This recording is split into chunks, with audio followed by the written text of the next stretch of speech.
은혜 받은 하나님 말씀은 시브리서 1장 2절 3절입니다. 하나님의 본체의 형상이라는 제목입니다. 하나님만이요 유일하게 본체의 형상을 갖고 계신 분입니다. 십계명 중에 둘째 계명 보면 아무 형상도 만들지 말라고 명령을 하시는 이유가 바로 거기 있는 것입니다. 어떤 신들이라 자칭이든 타칭이든 신이라고 하는 것들은 눈으로 볼 수 있는 존재이기도 합니다.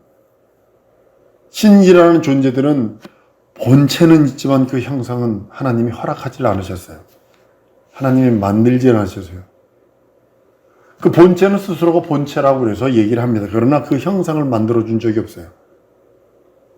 그래서 어떤 신에 대해서도 형상을 만들지 말라고 하신 이유가 바로 거기 있는 것입니다. 그리고 만들어서도 안 되고 만들 생각해서도 안 되고 만들 계획도 해서도 안 됩니다. 하나님께서는 어떤 신의 형상을 만들어주지 않으셨기 때문에 그 어떤 신이라도 고유한 형상이 없습니다. 오직 하나님만이 본체의 형상을 가지고 계신 분이십니다. 오늘 본문 말씀처럼요. 하나님의 영광의 광채시여 그 본체의 형상이라. 예수만이 하나님의 본체의 형상이라고 말씀을 합니다. 하나님께서는 아들을 위하여 온 천하 만물을 지으셨는데 그 아들 예수가 누구냐면 하나님의 본체의 형상이라고 말씀을 합니다.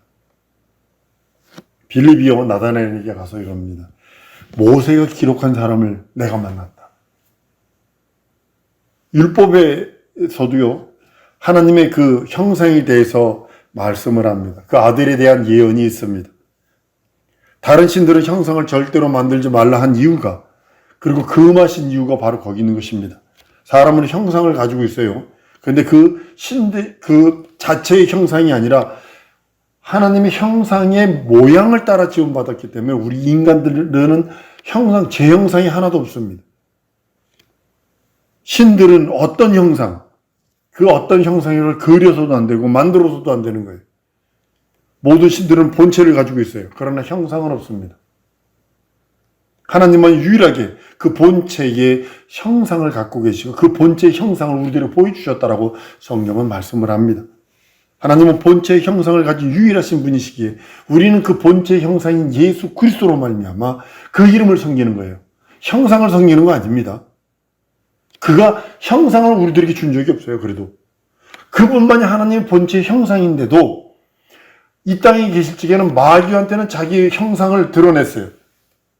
사람한테는 그 형상을 이적과 표적을 통해서 그가 하나님의 아들이신 건 메시아인 걸 알았는데도 잠잠하라 하더니 보혜사 성령께서 임하신 다음에 마가의 다락방 이후에 그 이름으로 섬기게 하셨다고 성경은 말씀을 합니다. 그 예수 그리스도를 본 것은 하나님을 본 것이라고 성경은 말씀을 합니다. 그리고 예수께서 이 땅에 오셔서 그 하나님 아버지의 영광, 십자가에 달려 죽고 부활하시는 그 영광을 받으셔서 우리 인간들과 동일한, 그러니까 인간으로 취급해서 죽인 거죠. 하나님의 아들이라면 죽이지 못합니다. 인간이라고 취급했기 때문에 죽인 겁니다. 성경은 이렇게 말합니다. 고린도후서 4장 4절에도 그리스도는 하나님의 형상이라. 빌립보 2장 6절에도 그는 근본 하나님의 본체시나 하나님과 동등됨을 취하지 않는다고 그랬어요. 하나님의 본체라고 말합니다. 골로새 1장 15절에도 그는 보이지 않은 하나님의 형상이요. 히브리서 1장 3절에도 그 영광의 광채시요 그 본체의 형상이라고 여기 구체적으로 얘기를 합니다. 하나님께서 우리 형상을 따라 우리 모양대로 우리가 사람을 만들고 라고 했을 것처럼 사람은 하나님의 형상의 모양입니다. 그렇기 때문에 우리가 하나님의 형상의 모양을 받은 자이기 때문에 하나님께서 그렇게 우리를 사랑하시는 그 일방적인 사랑이 있어요. 우리의 형상이 동물의 형상이 아니라 하나님의 본체 형상의 모양을 따라 지음받았기에 하나님의 사랑, 하나님의 긍휼과 자비와 은혜와 은총을 받을 수 있는 대상이 된 것입니다. 피조물 가운데 인간만이 제 본 모양이 없고 하나님의 형상의 모양을 가진 인간, 그러니까 천사가 시기할 수밖에 없는 이유가 그겁니다. 천사가 하나님과 교통하는, 하나님의 본체의 형상인 인간, 하나님과 교통하는 그 모습을 보고서 시기하고 질투할 수밖에 없는 그런 모습이기도 합니다. 성경은 아무도 하나님을 본 사람이 없다고 얘기를 합니다. 아무도 하나님을 보지 못했지만 하나님의 독생하신 자가 나타났음으로 인하여 그 하나님의 형상을 우리들에게 보여줬다라고 성경은 요한복음 6장 46절에 말씀합니다. 이를 아버지를 본 자가 있다는 것이 아니요 오직 하나님에게서 온 자만 아버지를 보았다라고 말씀해 주셔서 그 아버지의 본체의 형상이신 예수 그리스도, 하나님의 본체이신 그분을 보는 것이 하나님 아버지를 보는 것이라고 성경은 말씀을 합니다. 아무도 하나님을 본 사람이 없지만 하나님에게서 온 분만이 아버지를 보았고, 빌립이 하나님 아버지를 보여주길 요구했을 때 예수께서 말씀하신 것은 날 본 자는 아버지를 보았다. 날 경험한 자는 아버지를 경험한 거야. 내 말을 순종하는 것은 아버지 말씀에 순종하는 것이야. 라고 하시며 말씀하시는 겁니다. 예수를 본 자는 아버지를 본 것이고, 예수의 그 말씀에 순종하는 것은 하나님 아버지의 그 말씀에 순종하는 것이고, 그 뜻, 그 섭리, 그 계획에 순종하는 것입니다. 예수가 하나님의 본체이신 것을, 본체의 형상이신 것을 이미 율법도 말씀하고 있거든요. 하나님의 본체의 형상이신 하나님의 그 예수는 이 태초전, 영원전에 영원히 하나님과 함께 계셨고 그 품속에 계셨던 분이라고 성경은 말씀합니다. 하늘에서 오셔서 하늘로 간 것이 아니라 하늘 바깥에 계신 아버지 품속에 계신 분이 오셨다라고 말씀하시는 겁니다. 하나님은 아들로 인해서만 영광을 얻으세요. 다른 곳으로 영광 얻으려고 하지 않습니다. 아들로 인해서만. 교통사고 났다고 해서 하나님이 영광 얻으려고 그러는 것만 그것이 아니고, 무슨 여러 가지 사건이 생김으로 인해서 그것을 통하여 하나님이 영광 얻으려고 그러시는 것은 그것이 아니라 오직 예수로만 영광 받으시고, 예수로만 영화를 누리시고, 예수로만 기뻐하시고, 예수로만 사랑하시고, 예수로만 행복하신 분이 우리 하나님이십니다. 요한복음 13장 31절에도 이렇게 말합니다. 저가 나가보니 예수께서 가라사대 지금은 인자가 영광을 얻었고 하나님도 인자로 인하여 영광을 얻으셨도다. 마태복음 3장 17절도 말합니다. 하늘 소리가 있어 말하되 이는 내 사랑하는 아들 내 기뻐하는 자라. 변화사상에서 동일하게 말씀합니다. 하나님께서 진실로 사랑하는 자는 하나님의 아들 예수뿐이 없습니다. 예수에게 속한 자를 사랑할 수밖에 없는 이유는 예수 안에 있기 때문에 예수를 사랑하는 겁니다. 예수를 사랑하는 것은 그 안에 있는 자를 사랑하는 것입니다. 우리가 예수 안에 거하지 않으면 하나님의 사랑받을 수 없고 하나님의 기쁨을 경험할 수 없습니다. 하나님의 행복을 경험할 수 없습니다. 한번 따라하면 예수 안에 거하리라. 예수 안에 거하리라. 현실과 상황과 모든 처지는 뒤집어지고 엎어질 수 있어요. 그러나 우리가 결과론적으로 예수 안에 거하지 않으면 하나님의 사랑을 받을 수 없고 하나님의 보호를 받을 수 없고 하나님의 관심을 받을 수 없어요. 예수 바깥에서는요, 예수님이 말합니다. 너희가 나를 떠나서는 아무것도 할 수 없다. 나를 떠나서는 아무것도 할 수 없다고 선언한 이유가 바로 그것입니다. 하나님의 사랑이 예수 안에만 들어있기 때문에. 하나님 아버지는 예수만 사랑하시고 예수만을 하나님의 영광으로 인정하시고 예수만을 하나님의 기쁨으로, 하나님의 즐거움으로, 하나님의 모든 것을 인정하기에 우리가 예수 안에 있을 때만 하나님의 기쁨과 사랑, 하나님의 평안과 하나님의 생명을 누릴 수 있다고 말씀하는 것입니다. 하나님께서 아들을 사랑하사 그 예수 그리스도를 하나님의 그 하늘 나라를 지으시고 거기에 후사로 삼으셨어요. 그리고 그를 상속자로 삼으셨다고 성경은 히브리서 1장 1절 2절에 말씀합니다. 옛적의 선지자들로 여러 부분과 여러 모양으로 말씀하신 우리 조상들에게 말씀하신 하나님이 이 모든 날 마지막에 아들로 말씀하셨으니 이 아들은 만유 후사로 세우시고 저로 말미암아 모든 세계를 지으셨다라고 얘기해서 우주 자체 지어진 것, 하늘을 지어진 것 모든 것이 아들을 위해서 아들을 상속자로 삼으셨다라고 성경은 말씀하고 있는 것입니다. 하나님께서 상속자를 아들로 세우셨기 때문에, 아들에게 주시려고 모든 걸 지으셨기 때문에 인간이 하나님 아버지의 기쁨이 될 수 있는 것은 하나님의 형상의 모양으로 지음받았기 때문에 그 죽음, 예수의 그 죽음을 도와준 자가 누구냐면 인생입니다. 인생이 죽음을 맛볼 수 있도록, 하나님의 아들이 겸손하게 죽음을 맛볼 수 있도록 무엇을 제공하냐면 죽음을 제공해줘요.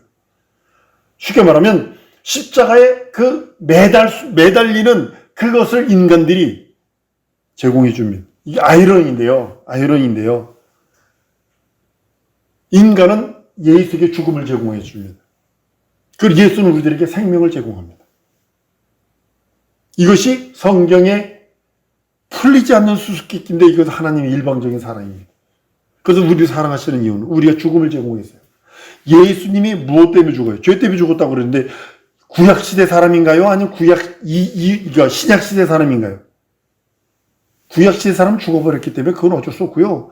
우리는 예수 안 믿는 죄가 얼마나 큰 무섭냐면 예수를 죽인 죄가 우리에게 있는 거예요. 우리는 예수를 죽을 수 있도록 죽음을 제공을 해요. 죽음을 제공함으로 인하여 예수는 죽음을 경험하세요. 그것이 하나님 아버지로 받은 계명이요. 그것이 하나님 아버지로 받은 하나님의 영광이라고 그랬어요.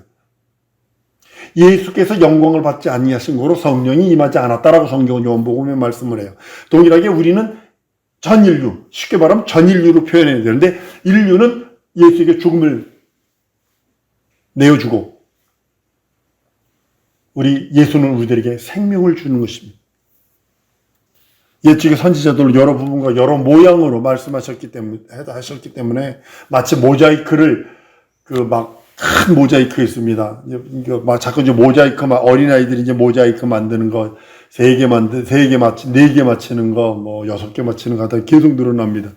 그래서 10,000개까지 있다고 합니다. 10,000개 모자이크는요 원본 사진이 없으면 절대로 못 맞힌답니다. 원본 사진이 있어야 된답니다.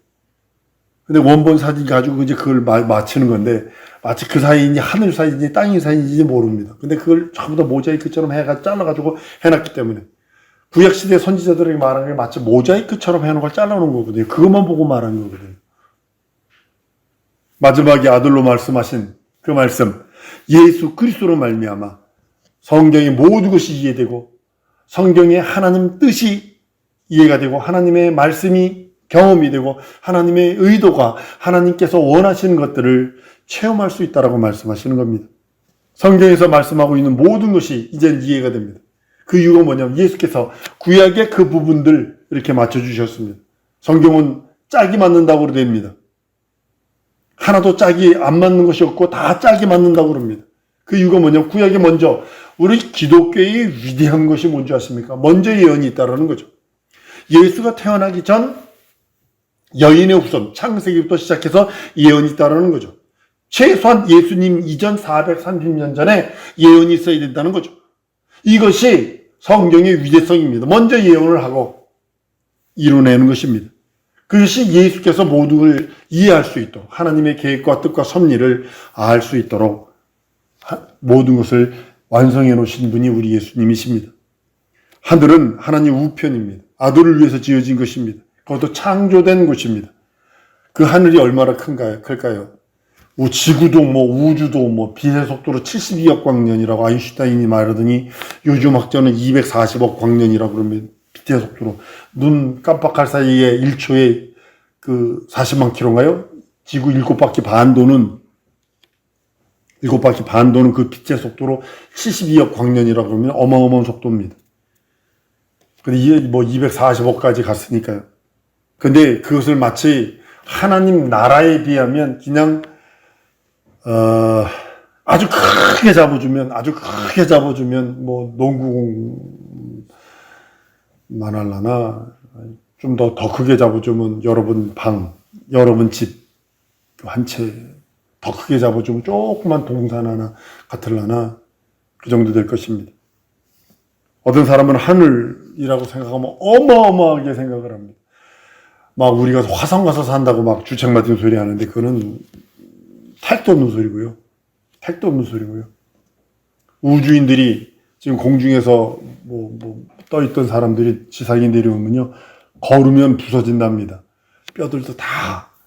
그 우주인들 운동하는 거 보니까 강제로 운동시키는데 보니까 항상 공중에 떠있어요. 그 물도요. 컵을 떠가지고 이렇게 부어놓으면요. 물이 공중에 떠있어요. 그러니까 어떻게 하냐면 물을 이렇게 떠가지고 공중에도 이렇게 부어놓고 걷다가 빨대를 꽂아서 바라먹어요. 밥을 가만히 놔두고 가만 놔둬 그러고 떠있어. 그러고 입이 가서 먹어요. 그렇게도 하는 그 장면도 나옵니다. 그렇지만 운동할 때 보니까는 러닝머신을 갖다 놓고 여기다 걸어요. 허리에다가 띠를 매가지고 밑에다 걸어가지고 막 열심히 뜁니다. 열심히 뜁니다. 그리고 그거라도 안 하면 내려가서 걷지를 못한대요. 쌍둥이를 하나는 똑같은 쌍둥이를 훈련을 시켜서 하나는 지상에다 놔두고 하나는 갔습니다. 몇 년 만에 돌아오니까 DNA가 바뀌었다는 거 아니에요. 우린 땅을 받기도록 하나님 그렇게 만드셨어요. 어떤 사람이 하늘이 우주 별들이 떠있는 하늘이라고 생각하는데 그건 아니고요. 그건 어느 날 없어질 것들이고요. 우리가 부활해서 가야 할 곳은 별들이 떠있는 그 어떤 그런 하늘이 아니라 신들의 하늘, 우라노스라고 하는 그 하늘에 가기를 원하는 겁니다. 난 우리 성도들이 다른 것에 관심이, 물론 다른 것에 자기가 이루고 싶어하는 일에 관심 가지세요.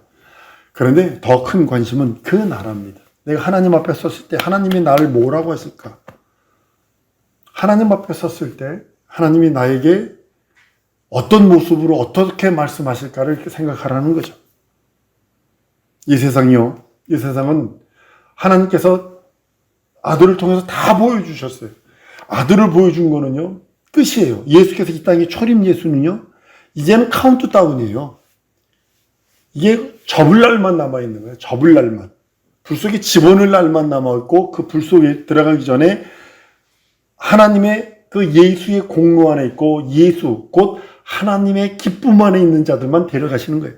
하나님의 즐거움, 하나님의 생명으로 충만한 사람들, 그들만 데려가시려고 하나님은 지금 때를 기한을 늦추고 잠시 늦추고 계시는 거예요. 평화라 할 때 불현듯 예수님 오실 겁니다.